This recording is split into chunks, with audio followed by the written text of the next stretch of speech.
नमस्कार दोस्तों, एक बार फिर स्वागत है आपका हमारे इस चैनल में जिसका नाम है माय हैबिट्स विद मयंक। और दोस्तों, मैं आपको बताना चाहता हूं कि ये वीडियो मैं 4 महीने बाद बना रहा हूं, क्योंकि 4 महीनों से मैंने बहुत सारी चीज़ें खोजी और क्या आपके साथ साझा किया जाए वो उसको इकट्ठा करने में भी समय लगता है, क्योंकि रोज़ वीडियो बना देना मेरा उद्देश्य है नहीं। मेरा उद्देश्य बिल्कुल भी लाइक शेयर एंड सब्सक्राइबर्स पाना नहीं है। मैं चाहता हूं कि जो मैं एक्सपीरियंस कर रहा हूं वॉइस और स्पीच को लेकर वो आपके साथ साझा करूं। तो अगर आपको अच्छा लगता हो तो मुझे लगता है कोई चीज़ किसी को अच्छी लगती है तो वैसे ही लाइक शेयर एंड सब्सक्राइब हो जाता है, जुड़ जाते हैं लोग। तो मैं बिल्कुल आपको बाध्य नहीं करता हूं कि आप इसको लाइक शेयर सब्सक्राइब कीजिए। बिल्कुल आपका मन है कि आप मुझसे जुड़ना चाहते हैं या नहीं जुड़ना चाहते हैं। तो हम अपना टॉपिक शुरू करते हैं। दोस्तों, कई लोगों के पास हमारे पास जो है क्वेश्चंस आए, हमारे पुराने वीडियोस पर क्वेश्चन आए कि अलग अलग समस्याओं को लेकर कि उनके साथ ऐसा होता है, उनके साथ वैसा होता है। तो उन क्वेश्चंस को जो है हल करने के लिए आज मैं आपके साथ यहाँ उपस्थित हूँ। लेकिन ये आप सभी के लिए जो है फ़ायदेमंद हो सकता है, क्योंकि हो सकता है कि आपकी भी कोई समस्या उनकी समस्याओं से जुड़ी हो। तो इस वीडियो को अंत तक ज़रूर देखें। तो हम शुरू करते हैं। पहला जो क्वेश्चन आया था, समस्या आई थी, वो ये है कि ऊंचा गाने में ऊंचा बोलने में आवाज़ क्रैक होती है। अब क्यों होती है इसको हम समझते हैं। कुछ 3-4 कारण होते हैं, इसको हम क्रमबद्ध तरीके से समझते हैं। पहला कारण ये है कि हम अपनी आवाज़ में जो फ्यूल का यूज़ करते हैं, फ्यूल मतलब हमारी सांस को आवाज़ को देना पड़ेगा।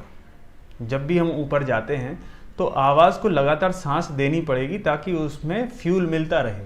फ्यूल नहीं मिलेगा तो वो आवाज़ क्रैक हो जाएगी। बिल्कुल गाड़ी की तरह है कि जैसे ही पेट्रोल ख़त्म हो जाता है तो गाड़ी धक्के देने लगती है ना। तो वैसे ही हमारी आवाज़ है। तो जब हम ऊपर जाते हैं तो हमें ये निश्चित करना होगा कि हमारे पास पर्याप्त सांस है कि नहीं। जैसे मैं आपको अगर एग्जाम्पल दूं, अभी मैं बोल रहा हूं, अगर मैं सांस नहीं लूँगा और ऐसे ही बोलता रहूँगा तो फिर अब बीच में धीरे धीरे जो है आवाज़ बिल्कुल क्रैक होने लगेगी और फिर मैं बोलने में असहज महसूस करने लगूँगा। ये देखिए, ये इस तरह से, क्योंकि सांस खत्म हो गई। इसी तरह है कि आप ऊपर जब जाते हैं और आपकी आवाज़ क्रैक होने लगती है तो आप एक तो असहज महसूस करने लगते हैं, आप असहज दिखने भी लगते हैं, मुंह ऐसा विकृत सा हो जाता है और इजीली नहीं जा पाते हैं। तो इसके लिए ज़रूरी ये है कि सांस आप पर्याप्त लेते रहें। और मैं आपको एक एग्जांपल देता हूँ। जैसे मैं आपको गा के अगर दिखाऊँ, सरगम सा रे गा मा पा धा नी सा रे गा मा पा धा नी सा। ये सांस खत्म हो गई तो आवाज़ ही नहीं निकल रही है वहाँ से। तो और फिर उसमें ज़बरदस्ती जब हम आवाज़ निकालने की कोशिश करते हैं तो फिर क्रैक होती है। दूसरी समस्या ये है कि हम अपनी बॉडी को बहुत टाइट कर लेते हैं। कई बार जब हम बोलते हैं ऊपर तो हम अपनी बॉडी को इतना टाइट कर लेते हैं कि आवाज़ निकलने, देखिए क्या होता है कि जैसे एक एग्जांपल दूं कि एक कांसे का बर्तन है। कांसे के बर्तन को अगर हम मारते हैं तो उसकी ध्वनि होती है और बहुत देर तक गूंजती रहती है, ध्वनि गूंजती रहती है। लेकिन अगर उसको हम टाइट पकड़ लेते हैं और उसमें कुछ मारते हैं तो सिर्फ खट की आवाज़ आती है, कोई ध्वनि उत्पन्न नहीं होती है, गूंजने वाली ध्वनि उत्पन्न नहीं होती है। यही समस्या हमारे शरीर के साथ है। हमारे शरीर में हमें दिखाई देता है कि हम मुंह से बोल रहे हैं, लेकिन नहीं, बहुत सारी चीज़ें, बहुत सारे रेजोनेटर्स जो हैं हमारे बॉडी में यूज़ होते हैं। अगर उन रेजोनेटर्स को हम टाइट कर लेते हैं तो वो आवाज़ जो है अच्छी निकलनी बंद हो जाती है और ऊपर की आवाज़, ऊपर के स्वर निकलने बहुत कठिन हो जाते हैं। इसलिए अगर आपको अच्छी आवाज़ चाहिए, आपको ऊपर नीचे अच्छे से वेरिएशन चाहिए, तो अपनी बॉडी को जो है ढीला रखें, रिलैक्स रखें, तब आपकी आवाज़ जो है बहुत अच्छे से निकलेगी। और एक और है कि हम जब गाते हैं तो क्या होता है कि हम बहुत ज़्यादा आवाज़ को कड़क करके गाते हैं जब, तो ये प्रॉब्लम होती है कि ऊपर नहीं पहुंच पाते हैं। ऊपर पहुंचने पे आवाज़ जो है क्रैक होने लगती है। तो हमको ध्यान ये रखना है कि हमको सॉफ्टली गाना है, जैसे हम बोलते हैं सॉफ्टली वैसे ही गाना है। अब कई लोग ऐसे ये आवाज़ जो है टाइट आवाज़ जो गले से जनरली निकल रही है, मतलब गले के इस एरिया से पैदा हो रही है, उससे गाते हैं तो उसको ऊपर जाने में प्रॉब्लम होगी। लेकिन अगर हम ये सॉफ्ट आवाज़ जो हमारी नेचुरल वॉइस है उसमें गाएंगे तो हमें कभी प्रॉब्लम नहीं है। उदाहरण दे देता हूँ आपको। इसमें अगर टाइट आवाज़ में हम सरगम गाएं, सा रे ग म प ध नि सा रे ग म प, ये टाइट आवाज़ में सरगम है। होता ये है कि हम बड़े बेस से शुरू करते हैं और ऊपर जाते जाते पतली आवाज़ हो जाती है, वो अच्छी नहीं लगती है।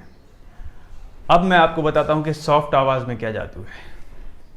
सा रे ग म प ध नि सा रे ग म प प ध नि।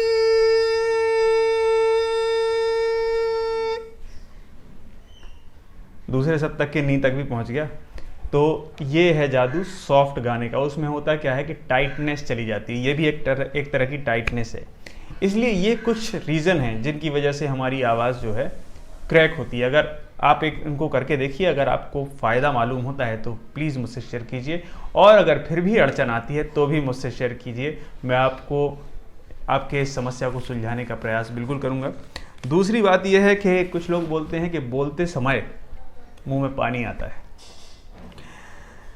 ऐसा है कि किसी भी काम को करते वक्त हमें अपने आप को समय देना होता है। जैसे कि मतलब हम अगर कोई मेहनत का काम कर रहे हैं तो बीच बीच में थोड़ा सा समय, डायरेक्ट लगातार मेहनत तो नहीं कर सकते ना, बीच बीच में थोड़ा समय देना होता है प्रोसेस के लिए। इसी तरह हमारे बोलने की प्रक्रिया भी है। अगर हम जल्दी जल्दी धारा प्रवाह दर दर दर दर बोलते जाएंगे तो हमें कभी भी अपने जो पानी आ रहा है मुंह में उसको गटकने का समय ही नहीं मिलेगा। तो सीधी सी बात है, आप अपने बोलने की स्पीड जो है वो नियंत्रित कर लीजिए। वो नियंत्रित करेंगे तो आपका जो है ये समस्या ख़त्म हो जाएगी।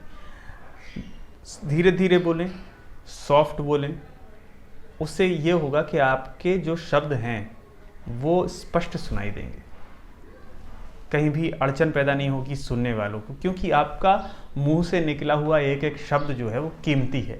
वो अगर सामने वाले को सुनाई नहीं देता है, आपने कुछ बोला और सामने वाले ने बोला हाँ क्या, तो इसमें आपको भी ऐसा लगता है कि अरे मैं कहीं ऐसा तो नहीं, कि आपका कॉन्फिडेंस लूज होता है। इसलिए कोशिश करें कि हमेशा धीरे बोलें, स्पष्ट बोलें। धीरे बोलेंगे तो अपने आप स्पष्ट ही निकलेगा और सामने वाला कभी भी अनसुना नहीं करेगा।